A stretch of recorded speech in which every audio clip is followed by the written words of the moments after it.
मुंगेली में पहली बार 25 मिनट में होम डिलीवरी के साथ Anand fast food and family restaurant पेश करते हैं Indian, Chinese, morning breakfast, wifi zone, मासिक टिफिन सुविधा, स्पेशल पकवान एवं नमकीन, south Indian special thali, family cabin, home delivery, parking की विशेष सुविधा के साथ सभी प्रकार के स्वादिष्ट व्यंजन उपलब्ध हैं।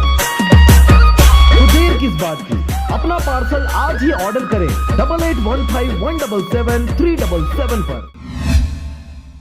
खबर है राजनांदगांव जिले के छुई खदान क्षेत्र का, जहां पर गोबर व मिट्टी के दिए बनाए जा रहे हैं। खबर के अनुसार ब्लॉक मुख्यालय छुई खदान अंतर्गत गंडई नगर पंचायत के मणिकंचन केंद्र में गोबर व मिट्टी के दिए बनाए जा रहे हैं। इस केंद्र में अब तक 500 दीपक बनाकर तैयार हो चुके हैं। शासन की मंशा है कि महिला स्व सहायता समूह को आत्मनिर्भर बनाने के लिए सभी निकाय को दिए बनाकर स्वावलंबी बनाना है। इसी कड़ी में गंडई नगर पंचायत के वार्ड नंबर 6 में स्थित मणिकंचन केंद्र में दिए बनाए जा रहे हैं। मणिकंचन केंद्र की सुपरवाइजर राखी खान ने बताया कि शुरुआत में दिए हाथ से बनाना पड़ता था, जिसमें परेशानियां सामने आ रही थीं। लेकिन अब मशीन के आ जाने से दियों को बनाना बहुत आसान हो गया है और हम सब स्व सहायता समूह की महिलाएं इन दियों को बनाकर काफी खुशी महसूस कर रही हैं और हम स्वावलंबी बन रही हैं।